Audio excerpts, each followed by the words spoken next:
what we've heard thus far from the participants points to the fact that the most, as Jeremy described it, the most effective way to recruit new Jewish leaders is through the battle against BDS and anti-Israel propaganda.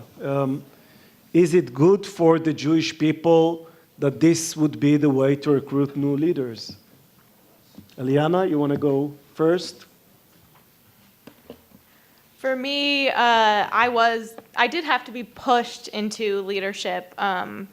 So I think that a lot of Jewish leadership, at least on campus, is organized through political organizations, a lot having to do with Israel.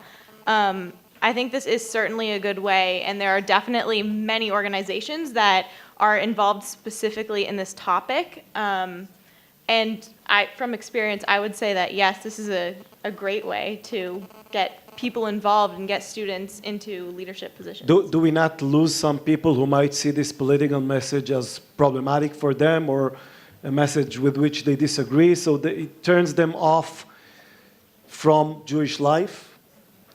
Yeah, I think that the way that we're going about it is definitely problematic and isn't conducive to bringing in new people, because in my experience with an organization, some organizations that are considered pro-Israel, in my opinion, they really turn people off in terms of the types of conversations we're having with others and what we're saying. So, for example, one organization taught me, when you're talking to other people about Israel and politics, such as the topic of BDS, when they make an accusation, what you do is you quickly acknowledge what they said, you transition to what you want to say, you make your point, and then you really talk about what you talk about this like Hasbara, pro-Israel aspects in a way that turns people off, because it's not having a conversation with others, it's really trying to have your talking points and make them heard. And when this happens, it's not conducive to a discussion. Malcolm, we wanted to have a conversation about leadership, ended up having a conversation that, I don't know, 30% of it is about BDS. Is that a problem? It is a problem, I think, to a degree. But first, I want to thank you for the kind comments. It reminds you again what the difference between a eulogy and a tribute is. That at a tribute, one person believes what's being said. So I thank you for those comments. There are various aspects to this. For one, I don't think association with the Jewish community and the way to motivate people is through the negatives. And I think that it is a reality, having organized probably more demonstrations than anybody, that Jews rally against. It's very hard to get them to rally for. They like to come out against.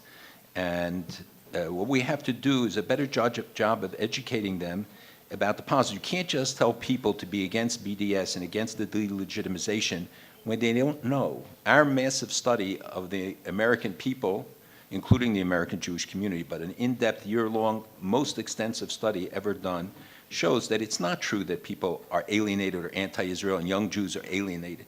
They're ignorant. They don't know. And we haven't educated the generation. And when you want them, we wait till they get to campus. For the first 16 years or 18 years, they ignore them, their Jewish education. Then they say, go on birthright, make them Jews, and think that we're going to be able to turn them around. You have to inoculate them from the youngest ages on to get them to understand what is wrong with the charges against the Jewish people. It doesn't mean you can't criticize Israel, and I think we sometimes create that boogeyman, because there's no country subject to more criticism from its own citizens than Israel is, and that is not the criteria. The criteria is not questioning a certain policy, it's questioning Israel's right to exist, and we have to make it clear what makes delegitimization objectionable. And if we just come out with blanket charges, that is not what's going to happen. I think that we have to learn the lessons from this study, which showed us the messages that you can give people and also who delivers the messages. We send movie actors, we're sending black leaders, Hispanic leaders here to Israel. There's nothing that sells Israel better than experiencing Israel. But there's nothing that sells Israel better to the people than having the stars of Scandal, whom we brought here a month ago, the stars of House MD, the stars of Twilight, of Avatar. Every one of them has gone back and they said, we're now the ambassadors for Israel.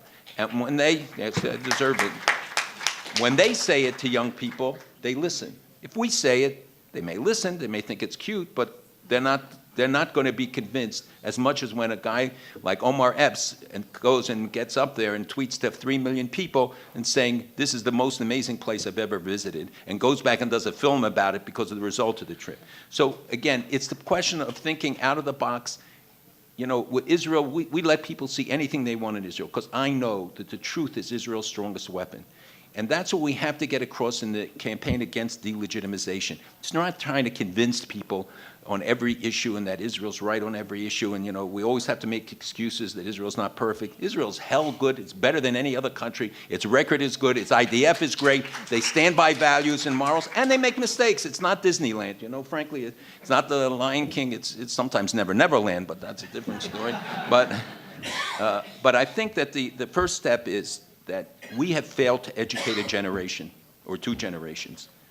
And you know, it's like the 4 sons that I think it was the Rebbe who said that the 4 sons represent the immigration of Jews. That the first generation, the Chacham, he grew up in Europe. He saw Jewish life. The rebel generation, then the generation whose grandparents knew something, and then the Tam who didn't even have Jewish grandparents, so he has no root and no education. We're now at that stage where we have a generation of people who are simpletons when it comes to the state of Israel and the history and the knowledge about it. Our study shows that even those with Jewish education can't answer. We have to educate them how to answer the charges, that they feel confident in giving responses, that they're not dissuaded and embarrassed to be able to get up and say, I'm a Zionist, not just that I'm a Jew. Today, young Jews on American campuses don't sign in as Jews. They don't even sign up for Judaic studies. Christian students are not dissuaded, but Jewish students are, because they're afraid and they're embarrassed. We have to give them a backbone and a spine, and that starts with the youngest education. That's why the Catholic Church says, give me a kid till he's 6, you can have him the rest of their life. We ignore our children. They look at the television. They see the Gaza war and the Lebanon war. How many parents sit and talk to a 6 or 7 or 8-year-old? I brought a group of psychologists together, and I asked them this question. You know what they said? Come back in 10 years. We'll show you the results. So we have to start thinking new. We have to come up with new ideas. We're going to launch a program to reach every single college student in August through the internet, through social media, through other new ways of thinking Israel, and not under a Jewish organization's name. We put it under neutral names so that people can look at it and see it in different ways. And stop looking who gets credit. Look at the results. That will change things. Thank you. We don't have much time. I want to do a quick round. Since having a leadership or a list of priorities for the next generation leadership requires us to have a list of challenges, I would ask each of you to give me with just 2-3 sentences what are the top 2, 3, maybe 4 challenges with which the next generation of Jewish leaders will have to deal first. I know they have to deal with everything, but what are the real challenges that can guide us through the process of finding the right leaders for the right types of challenges? Johanna, you'd like to start? I'd like to also make a mention on what you said before about Jewish values, and take an example that I lived myself. About 4 or 5 years ago, we hosted a conference, an ILR Karanisot conference in Rome that was chaired by my personal mentor, who's sitting in this room, Julie Koshitsky, one of my role models. And during that conference, we had a very moving ceremony under the Arch of Titus. Now, the Arch of Titus is probably one of the greatest symbols of the movement of Jews from slavery to freedom. And what did Rav Lau say under the Arch of Titus during this very moving ceremony? He said, look, we are here, a group of Jews from all over the world, and this arch represents, you know, the tyranny of the Greeks, of the ancient Romans, of Titus. And where are these people? After 2,000 years, these people have disappeared. There's no more ancient Greeks, no more ancient Romans, but we, the Jews, are here. We have thrived No matter what happened to us, despite of what happened to us, we have thrived as a people. And I think when you talk about challenges, we don't need to be shy about our Jewish values. We have to start being proud of our Jewish values. What are our Jewish values? Family, the importance of family, the importance of the Shabbat. Shimon Peres, person that we love and we adore and respect, he says something which I find very interesting. He says, what is the definition of a Jew today? The definition of a Jew today is not that girl or boy who has a Jewish mother. Unfortunately enough, I only have girls.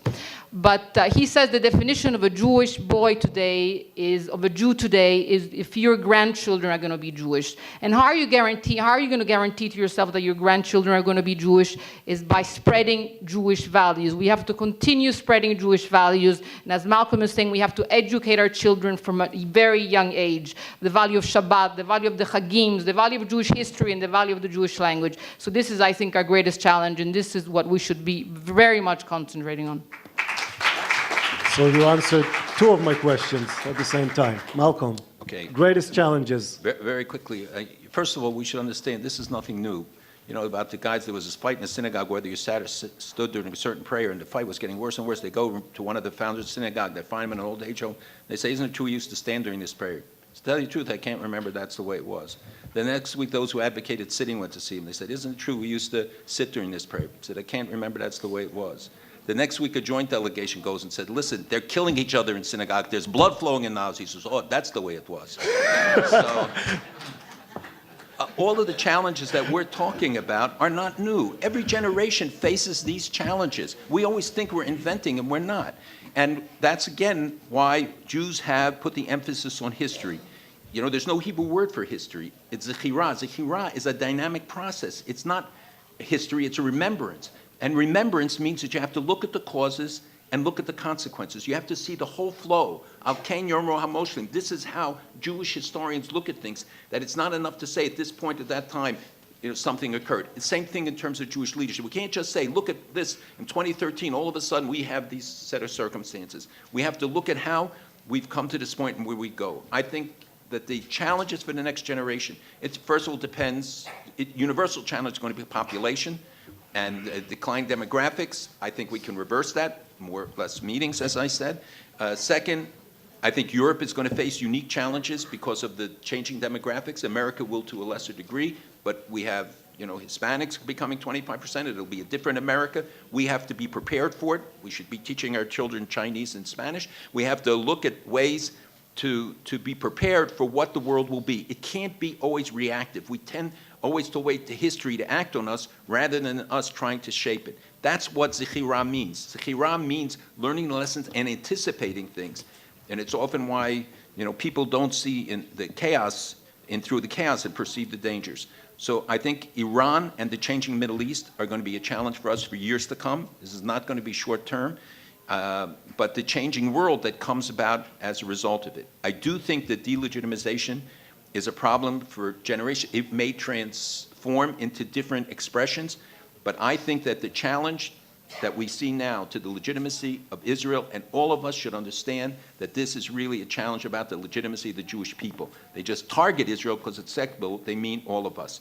I think that the question underlying everything is, are we going to find ways to make young Jews feel welcome in the community, to make Judaism exciting, to teach them the victories of a Jew, to learn the lessons of the past and apply it. We have shifted from individual leadership. That era ended with World War II, I think, but maybe later, and it's now collective leadership. Organizations and professionals and others, it's a shift. And we shouldn't have to be, you know, apologetic about it. It's question is, what is the most effective way? Young people are determining the answers because they're creating new vehicles. We should embrace them, not isolate them. We should be giving them funding. We should be helping them because they know best what will be attractive to this generation. I led the first demonstrations against the Jewish establishment. And I believe in letting young people be gadflies. So maybe they'll make a mistake once in a while, but I'd rather see them involved in challenging us and forcing us to do things rather than us telling them to sit down and be quiet and, you know, we'll find you a place. And that's absolutely. And lastly, that for the older generation, I think that we have to make sure that the pledge of never again just becomes a hollow chant at rallies. that it's a thing every generation has to take anew, that we're not going to allow ourselves to repeat the mistakes of the past, that we are going to give new leadership, more enlightened leadership, more courageous leadership, with convictions and the courage to act on them. Jeremy, 2 or 3 challenges. My brief list of challenges. Number one, polarization in Israel and the Jewish world, be it Haredi secular, be it along other denominational lines, be it along right-left politics. I think that this is becoming an increasingly vicious and nasty trend, and I think that Malcolm's words of warning about the danger of delegitimizing ourselves was a point incredibly well made. Secondly, the role and relationship between diaspora Jewish communities and Israel, and the role that the State of Israel as the Jewish nation state has to play in developing and nurturing leadership around the Jewish world is critical. It's complex. We're clearly not getting it right at the moment. I think the sense of a relationship that's viewed entirely through the prism of the important need of diaspora communities to advocate for Israel without any exchange on the other side, without looking at the other side of the coin, is dangerous. It certainly turns off young Jews in the UK and Europe. It's a paradigm that needs to be shaken up and shifted before it's too late. Thirdly, the need to challenge the sacred cows. We talked about matching new leaders to legacy organizations. I think that we need to be prepared to be bolder and ask the question as to how many of those legacy organizations are still required in the Jewish world. Certainly, if you look at European Jewry, where we now have probably half a dozen or more different organizations claiming to be central representative political groupings for Jews in Europe. Europe is where some of the biggest challenges lie. We can't get our institutional architecture in place. We won't succeed. We need some of these organizations to merge, consolidate, go away and make room for people who are able to get on with the job. The issue of financial sustainability, certainly in the smaller and medium Jewish communities, is a huge challenge. We've not talked today about the interrelationship between fundraising and leadership. I think one of my key concerns, and something we talk about a lot in the UK, is there isn't a dearth of people willing to come forward and take on leadership roles, but unfortunately, amongst too many people in Jewish leadership roles, fundraising has become a dirty word. It's something that others are expected to do. In my view, fundraising is an integral part of every Jewish leadership role. And 2 other brief challenges: maintaining the passion that we've talked about. There's a danger of over-intellectualizing this issue. The work that JPP and I and others do is important, but you can only have so many reports, 50-page documents and so on leadership. Some of it goes right back to basics, and that passion that was talked about is really important. And I think finally it's also a challenge, but actually Anna opened with the issue of having confidence in the future. I think the challenge for both Jewish leaders and perhaps Jewish followers is to be upbeat, optimistic, and accentuate the positive and have that confidence in the future. When I look at the young people in the UK from our Zionist youth movements who led our national Celebrate Israel rally in the street parade through the streets of London and Trafalgar Square a few weeks ago, that gave me confidence in the future. When I look at our young student activists fighting BDS today on campus, that gives me confidence in the future. And when I hear tremendous contributions like we heard from Elena earlier, that gives me confidence in the future. And I think that's a challenge that both leaders and followers need to meet moving forward. Giving myself 60 seconds, time me. 2 challenges. One, being an engaged Jew today, especially in the diaspora, is being countercultural. The major challenge is the majority culture, searching for not going in the stream to do banking or whatever other sort of clear leadership paths. To be countercultural is to be an engaged Jew, and that's a challenge.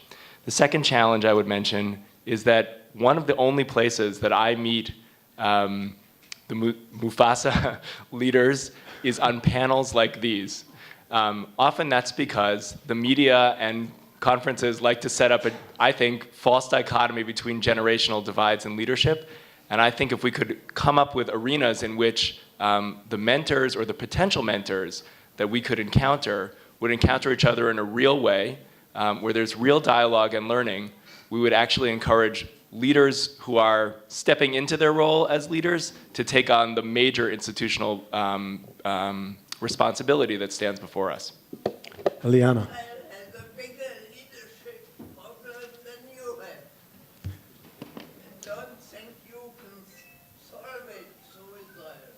Thank you. Eliana? I would say that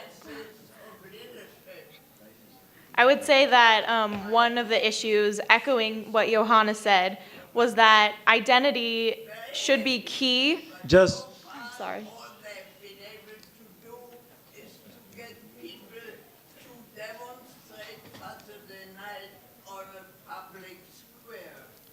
And they have not been able to take over leadership roles.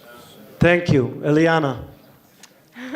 I would like to echo what Johanna said, which was identity should be key, and then leadership should come as an extension of that identity. And right now, we are facing many cracks in our identity, especially among young Jews. Also, I think education is very important, as my peer panelist said.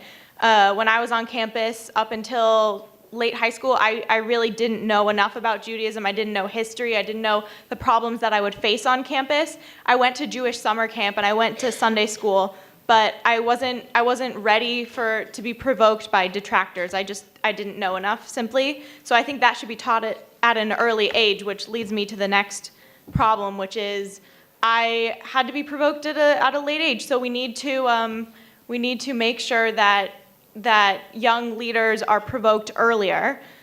We shouldn't need to have a wake-up call. And I think this points back to education, but it all starts at home. I think that parents, you should talk to your kids about Judaism and sit down and have family dinners and find out what interests your kids. For me, one of the ways that I originally connected to Judaism was through Shabbat dinner, and my family would host, we called it Jammy Shabbat, which was we had Shabbat with my family, and we were in our pajamas because kids like pajamas. So I can't stress enough education at home.